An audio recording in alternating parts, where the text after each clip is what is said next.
Hi Gemini, welcome po sa ating channel. At ito ay inyong Malikabay Tarot reading for your career and money ngayong September 2024. Please be reminded kung naka-resonate kayo, comment down. Kung hindi kayo naka-resonate, ibigay niyo po sa iba kasi general reading po ito. This is for you, Gemini, for your career and money ngayong September 2024.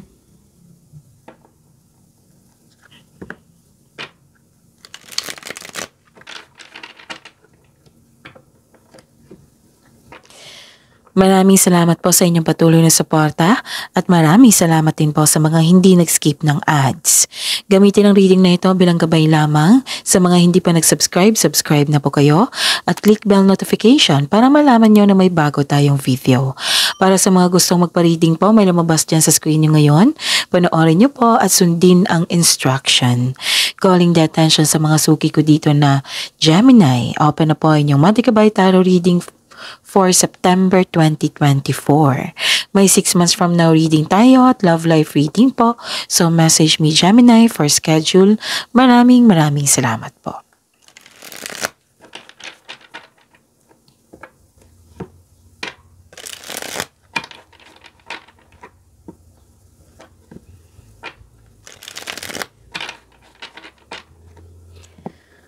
Para po ito sa inyo, Gemini, sa inyong career and money, September 2024. Spirits Guide, mga ganap po ngayong September 2024 sa career and money nila ni Gemini. I need 3 cards po.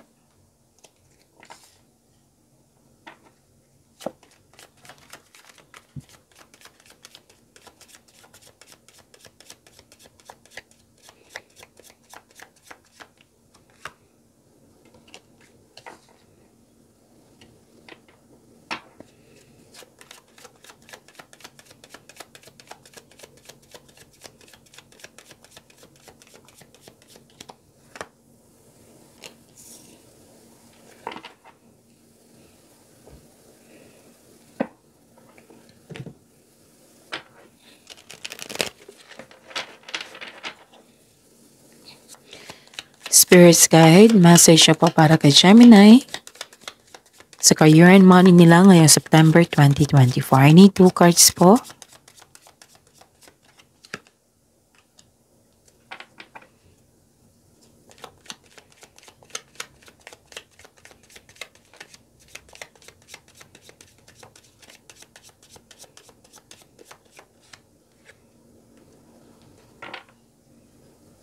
Okay. Ngayong September 2024, this is for your career and money, Gemini. Itong 3 card na ito, puro mensahe.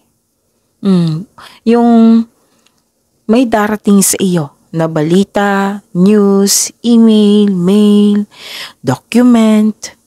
3 card mismo nagsabi niyan, ha? Makakatanggap ka talaga ng mensahe na magbibigay ito sa inyo ng pwedeng agarang aksyon or reaksyon. Itong mensahe na ito, bibigyan mo ito ng desisyon. Okay? So, yun. Nakikita ko dito na some of you, pwedeng tao to ha, na dala-dala niya. Kasi 2 card na kasi nagsabi dito na may dala-dalang balita. Okay? Pero paalala lang po ng card nyo na alamin nyo muna yung balita ay kung totoo ba or hindi. Ganon. Para siguradong sigurado. Okay? May lumabas dito na opportunity na bibigyan mo talaga ito ng aksyon. Pero before mong bigyan ng aksyon, kailangan nagpaplano dito. Kaya may nakita kong thoughts dito na binigyan mo ng marami kang ideas, ganon, na agad mong bigyan ng aksyon.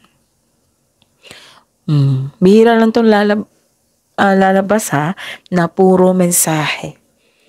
So, baka may hinihintay kayong resulta, diba? So, yun. 3 card na kasi nagsabi dito. Okay, so, okay. Ang mensahe po. Follow your heart, become who you want to be, earn a reputation. It's okay to be yourself.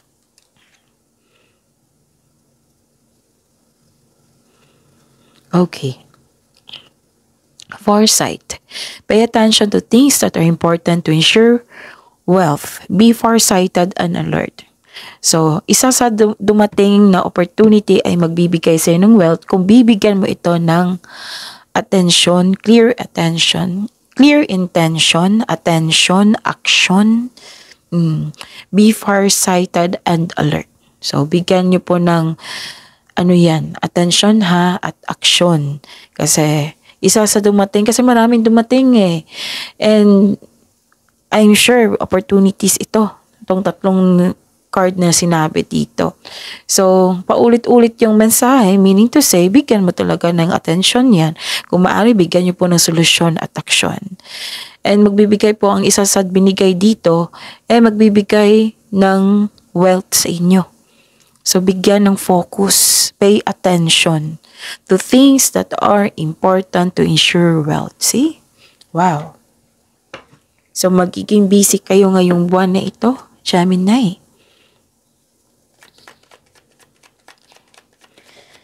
Spirit's guide, ano po yung energy ni Gemini sa career and money nila ngayong September 2024?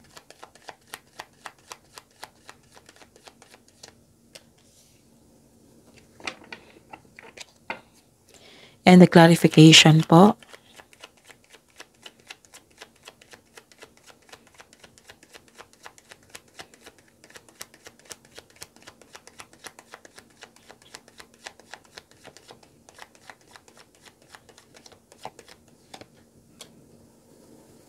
Inom muna ako ng tubig. Saglit lang po.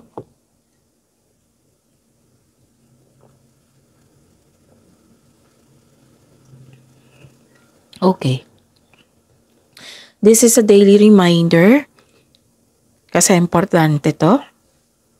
Baka kasi maguluhan kayo or malito. So, panoorin niyo po yung last 4 days Gabay Tarot reading niyo po. Like for example, napanood nyo ito ngayong September 5, 2024 kasi monthly to eh.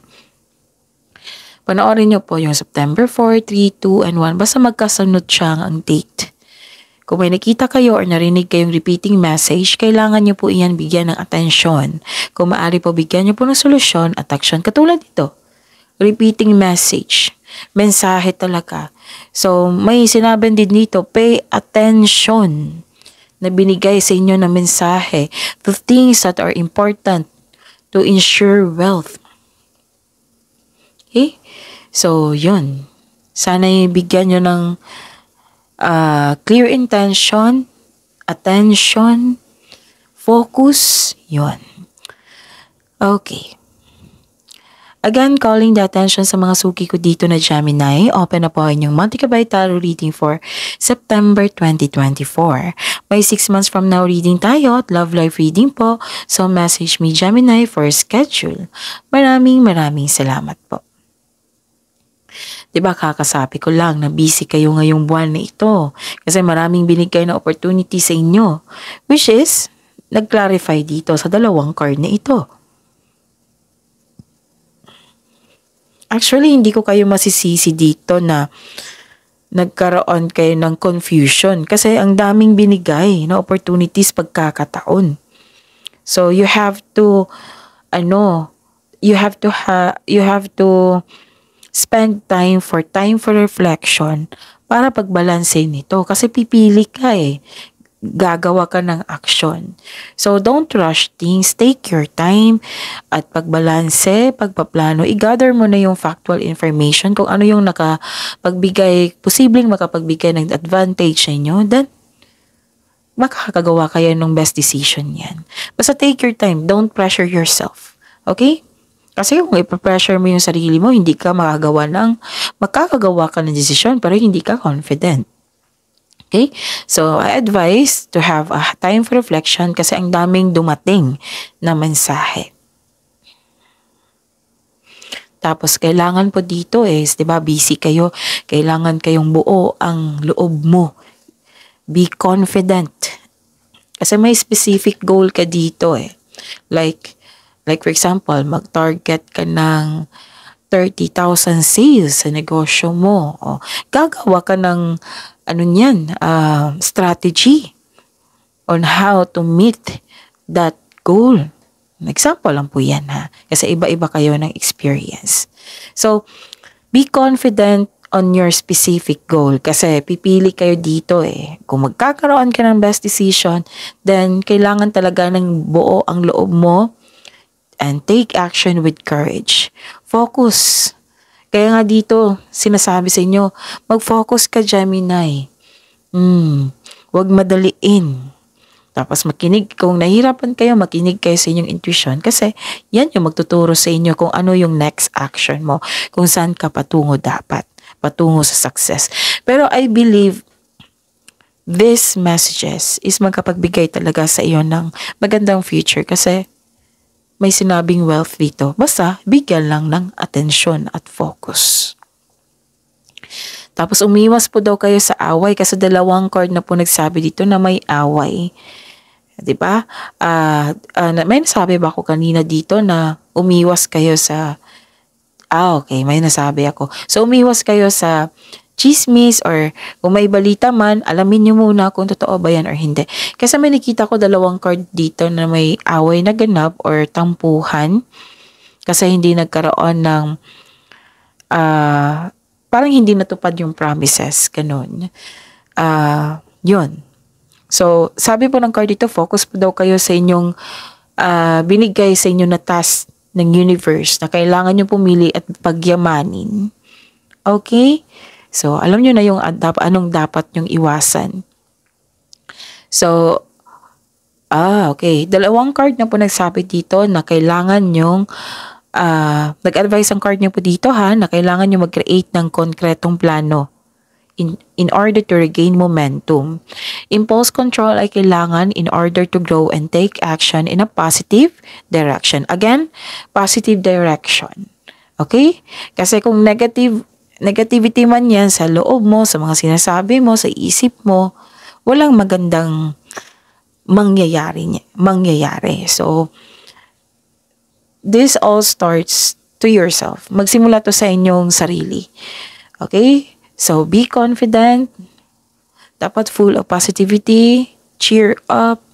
Determination. Yun, natumbok ko. Determination, concentration ay kailangan dito. Okay? Kailangan nyo mong isipin mo yung inspirasyon mo sa buhay. Kung bakit ka andyan. Diba? Para matulungan mo sarili mo, matulungan mo yung family mo. Example yan. Okay? So, impulse control ay kailangan in order to grow and take action in a positive direction. Tapos, okay. This is a repeating message again. Huwag niyong i-rush. Take your time. Sobrang busy mo eh. And I felt excitement. Oo, kasi may exciting dito, excitement na nakaramdam talaga ako excitement na hindi nyo maiwasan na magra-rush kayo na magpaplano, rush kayo na mag-action. So, ang sabi ng card dito, huwag nyong i-rush. Take your time. One step at a time. So, yun. Puro busy. Busy dito. Okay.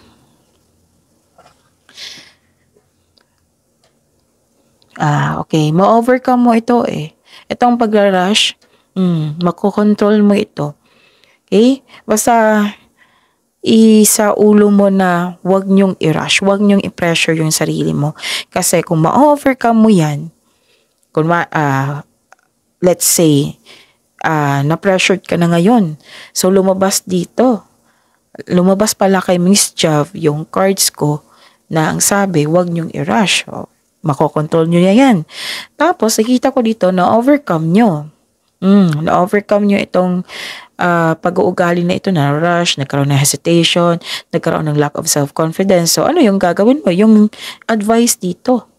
Diba? Natulungan yung sarili nyo para pagyamanin yung binigay na pagkakataon ng universe. So, ang resulta niyan is success. Ang ganda-ganda, success. Kasi, binigyan mo ng focus itong bagay na ito at nagkaroon ng magandang resulta, at ngayon. Nagbigay ito ng nagtagumpay ito. Siyempre, nagkaroon ng magandang resulta. Nagbigay pa ito ng maraming opportunities kasi napatunayan mo sa iyong sarili sa lahat na magaling ka. Na nagawa mo ng maganda yung trabaho. Nagawa mo na nagkaroon ng magandang resulta. Okay? Kung sa ngayon, ginagawa mo pa itong pagkakataon nito, pumipili ka pa, sabi po ng card dito, which is repeating message again, na accept this project, accept this opportunity, pero kailangan mo pumili dito and face it with confidence.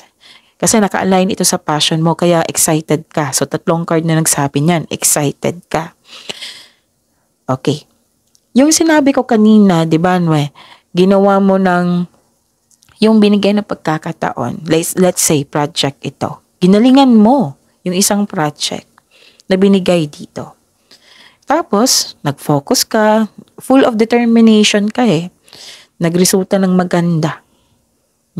So, ang sabi po ng card dito, put clear intention sa binigay na pagkakataon kasi magkakaroon niya ng bunga at mapapansin ito ng ibang tao, which is maging open yung opportunities like for example, dito na tayo kay Gemini kukuha ng service kasi magaling siya. Dito tayo kukuha ng produkto kasi maganda ang kanyang produkto. Example yan. Mapapansin, even your amo, even your boss, mapapansin nila yung galing mo. Magbibigay ito ng maraming opportunity sa inyo. Kaya alagaan niyo po daw yung binigay na opportunity sa inyo. Pagyamanin. Kasi magbibigay ito ng yaman sa iyo. Kaya wag mag-alinlangan kasi nag-alinlangan ka dito It might be sa sobrang excitement, hindi ka na makapili sa dami ng opportunity. Okay? Ang daming mensahe actually. Oo, so hinighlight ko yung pinaka-importante. Okay? So increase confidence May parating na opportunity. Okay, wag mag-alinlangan, may offer na new business. Oo, ilan sa inyo mag-start ng business. Spirits guide possible blessings po na ma-receive ni Gemini sa career and money nila ngayong September 2024.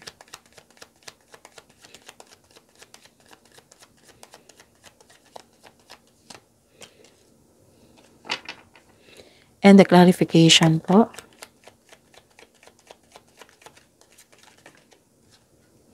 Actually, marami talagang message. So, at least, nasabi ko na lahat. Okay.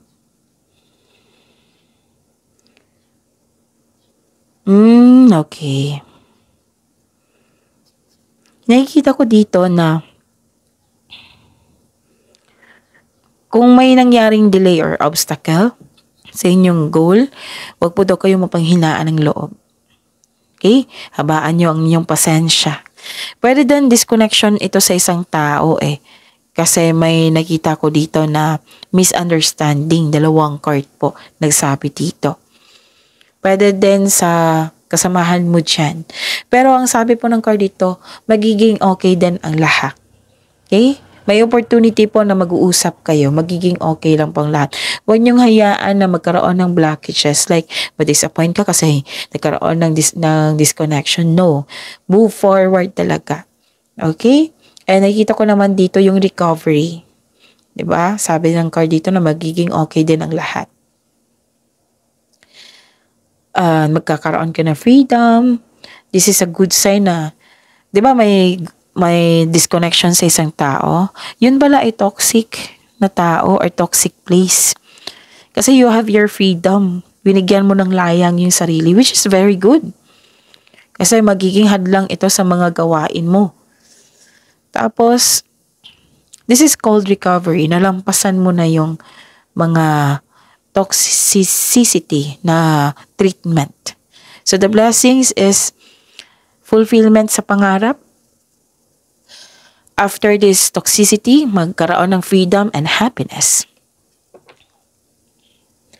Spirits guide, challenges po na ma-overcome ni Gemini sa career and money nila ngayong September 2024.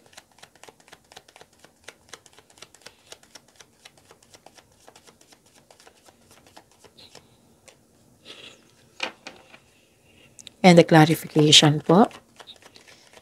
Maraming salamat po sa patuloy na tiwala, suporta sa ating channel at maraming salamat din po sa mga hindi nag-skip ng ads.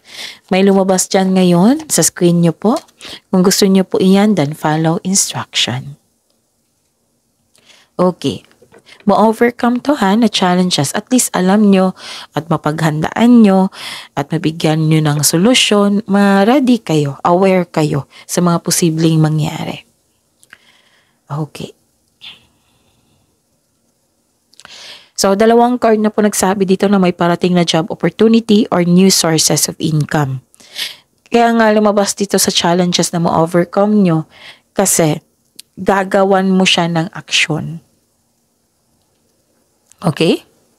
And I consider this is an blessing kasi parating na job opportunity or new sources of income. Sa mga walang trabaho dyan, so hanap kayo ng trabaho kasi may nakita ko ditong new job opportunity or new sources of income na maaring maka-enhance ng kaperahan mo. Huwag nyo talaga, this is a repeating message na sinasabi ng card dito, huwag mong palampasin ang pagkakataon na ito. Pwede dan enjoy ka sa inyong current position sa inyong trabaho.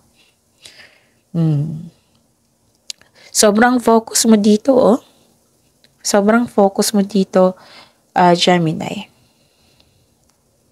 At least, ang ganda-ganda ng reading ko ngayon sa inyo, Gemini. Kasi full of opportunities, granted yung manifestation, happiness, nagkaroon ng pagkakaisa.